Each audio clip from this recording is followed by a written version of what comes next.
Oke, jadi itu alasannya. Tapi memang apakah konten-konten YouTube dari Gus Samsudin ini meraup keuntungan seperti yang diinginkan?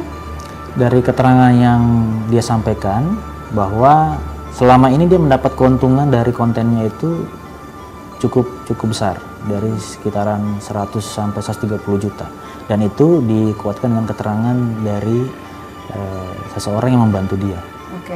Ada yang mengatakan juga tidak hanya untuk meraup keuntungan konten-konten YouTube-nya, tapi juga untuk kemudian membuat laris bisnis dia, yakni pengobatan alternatif. Pendalaman dari pihak kepolisian?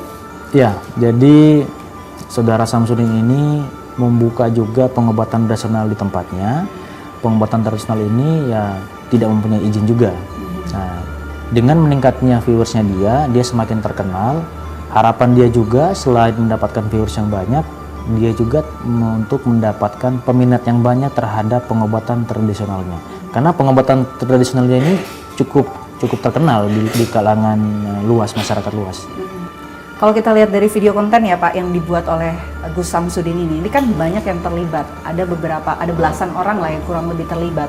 Mungkin pihak kepolisian bisa menjelaskan peran-peran orang-orang yang ada di konten tersebut, dan apakah juga saat ini sudah dimintai keterangan oleh pihak kepolisian? Ya, dari para talents yang ada itu semua totalnya dalam video itu kurang lebih 14 orang. Ada saudara Samsudin juga dalam video tersebut, tapi dia tidak berperan langsung, tetapi cuma sebagai pengarah juga. Nah, yang lainnya itu sebagai pemeran, ada yang sebagai pasangan suami istri, ada juga yang bukan sebagai pasangan suami istri, atau ada yang sebagai ustadz ya, yang memberikan ceramah di dalam video tersebut.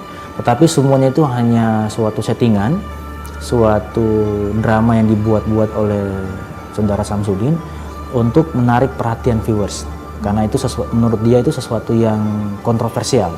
Dia selalu membuat konten yang kontroversial, dan pada saat ini dalam proses penyidikan kami mendapatkan informasi tujuan dia itu ya untuk mendapatkan viewers yang banyak untuk meningkatkan penghasilan dia. Oke. Jadi orang-orang yang ada di video tersebut tidak berprofesi seperti di konten tersebut. Tidak, ya, mulai dari kiai yang kemudian menyampaikan adanya ajaran kontroversial itu. Begitupun juga dengan sosok laki-laki di sebelahnya yang berbicara dengan perempuan. Pak, ada yang bilang kalau itu sosok laki-laki benar? Bukan, itu sosok perempuan beneran dan itu suami istri beneran. Tetapi dalam video tersebut diperagakan seolah-olah mereka itu bukan suami istri.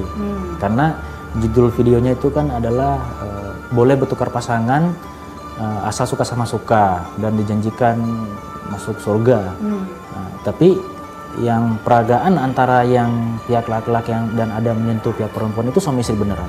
Hanya dalam video ini diperagakan seolah-olah bukan suami istri. Dibayar berapa Pak talentnya? Dalam pemeriksaan kami ada perbedaan keterangan. Gus Samsudin menyampaikan sebesar 300.000 per orangnya, tetapi dari keterangan saksi yang berperan dalam video tersebut 3 juta per orang. Ya. Oke, jadi sampai saat ini pasal sangkaan terhadap Gus Samsudin ini adalah Undang-Undang ITE.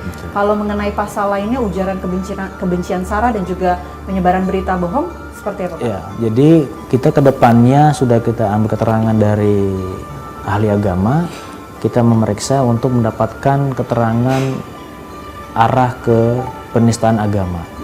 Apakah nanti ini kita tambahkan pasal penistaan agama? Tentu nanti hasil pemeriksaan dari ahli agama kita koordinasikan juga dengan pihak kejaksaan. Oke. Sekarang kita bicara soal peran tersangka lain selain Gus Samsudin. Ada 2 orang yang juga sudah ditetapkan tersangka ya oleh pihak kepolisian. Nah, sejauh ini peran-perannya apa Pak? Apa kemudian alasan 2 orang ini ditetapkan sebagai tersangka oleh pihak kepolisian? Oke, untuk 2 orang tersangka yang juga naik status menjadi tersangka dari saksi karena mempunyai peran yang sangat signifikan, yaitu saudara FK sebagai yang mengupload, yang mengedit videonya, dan saudara FB yang merekam pada saat pengambilan video. Dia yang merekam, mengirimkan kepada saudara FK untuk dilakukan edit untuk dibuat sedemikian rupa untuk kemudian diupload ke YouTube milik saudara Samsudin. Tadi kan dikatakan Pak, beberapa orang yang ada di konten video tersebut ini merupakan talent gitu. Tapi apakah juga mereka mengetahui bahwa mereka datang untuk kemudian dimintai membuat video konten seperti yang sudah jadi ini, atau sebetulnya mereka tidak tahu sama sekali? Ya, mereka tidak tahu sama sekali apa yang menjadi pekerjaan mereka, perannya seperti apa, begitu pada saat saudara Samsudin menghubungi mereka untuk datang ke Blitar. Mereka hanya punya pemikiran dikerjakan saudara Samsudin dan diberikan upah 3 juta per orang.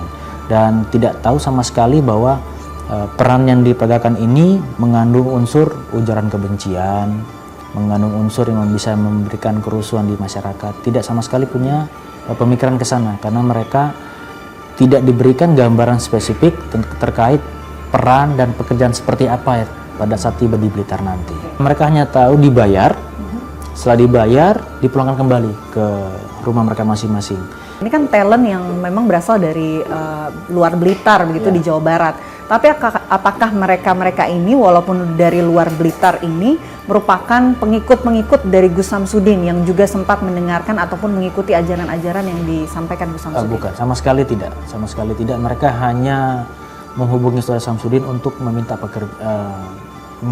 pekerjaan. Apabila ada pekerjaan, mereka siap untuk ikut berpartisipasi. Tidak ada mengikuti aliran ataupun sudah kenal saudara Samsudin, karena dari saudara Samsudin sendiri tidak mengenal mereka, sama sekali tidak mengenal mereka, tidak ada hubungan sama sekali dengan mereka. Mereka hanya murni datang untuk menerima pekerjaan dari saudara Gus Samsudin, dan hasil pembuatan video mereka dijanjikan untuk dipulangkan kembali ke kampungnya. Apa yang akan dilakukan Pak berikutnya untuk kemudian menjalani proses hukum Gus Samsudin? Sampai saat ini proses penyidikan sudah mengarah kepada pemeriksaan ahli hukum pidana untuk kelengkapan berkasnya, dan sesegera mungkin kami akan melakukan pengiriman berkas kepada kejaksaan. Baik, terima kasih banyak Pak Charles atas waktunya, dan kami tunggu perkembangan terbaru dari pihak kepolisian. Dan itu dia tadi pemirsa wawancara kami bersama dengan penyidik yang menangani perkara dari Gus Samsudin. Kita coba temukan fakta lainnya. Jangan sampai konten keagamaan itu dijadikan bahan candaan